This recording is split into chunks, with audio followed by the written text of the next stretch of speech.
ஆட்சிக்கு திமுக வந்ததற்கு பிறகு அமைச்சர்களுடைய அந்த சொத்து குவிப்பு வழக்கு எல்லாம் வேற வேற இடத்துல மாறி இருந்ததை அவங்க சொந்த தொகுதிக்கு மாத்தினாங்க. இந்த விஷயம் வந்தது. அவர் தன்னிச்சையா அதை எடுத்து நடத்தினாரு. இப்ப இதுக்கு எத்தனை பேர் ஆதரவு கொடுத்தாங்க? யார்ல? உங்களை மாதிரி சமூக போராளிகளோ மற்ற பொது வாழ்க்கையில் இருக்கிறவங்களோ இதுக்கு எத்தனை பேர் ஆதரவு கொடுத்தாங்க? சுமோட்டோவா எடுத்து நடத்தி அதுக்கு ஆரியபுரத்தில் இருக்க கருப்பழனியப்பன் கருத்து சொல்லலை. அதுவும் தமிழக வெற்றி கழகத்தை நடத்தி அடுத்த முதலமைச்சராக போகிற ஒரு வேட்பாளர் அவர் திருப்பரங்குன்றம் தீப பிரச்சனைக்கு பதில் சொல்ல மாட்டார். இப்போ இந்த கருப்பழனியப்பன் ஆரியபுரத்தில் இருக்க கருப்பழனி மொத்த ஓட்டு போட போகிற கருப்பழனியப்பனும் மொத்த ஓட்டையும் கேட்குற விஜயும் ஒன்று. அப்படி இல்லை. ஒரு நானும் விலைக்கு தான் கேட்குறேன். எதுக்கு எதை கம்பேர் பண்ணி எதை பேசிஃபை பண்ணுறோம் நம்ம?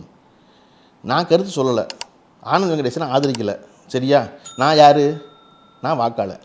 சரியா? என்னை நீ சொல்லலைன்னு கேட்குறீங்க இல்லையா? அவர் சொல்லலைன்னு அவரை போய் கேளுங்க. விமர்சனம்னு வைக்கிறது ஏன்னா இப்ப அவர் அதை கேட்கிறாரு. எங்க வீடியோ ஆளு ரேடியோ ஆளுன்னு எல்லாம் வச்சு பேச வைக்கிறாங்க. எங்களை எதிர்க்கிறதுலயே ஒரு முழு மூச்சா இருக்கீங்களா அப்படின்னு கேட்கிறாரு.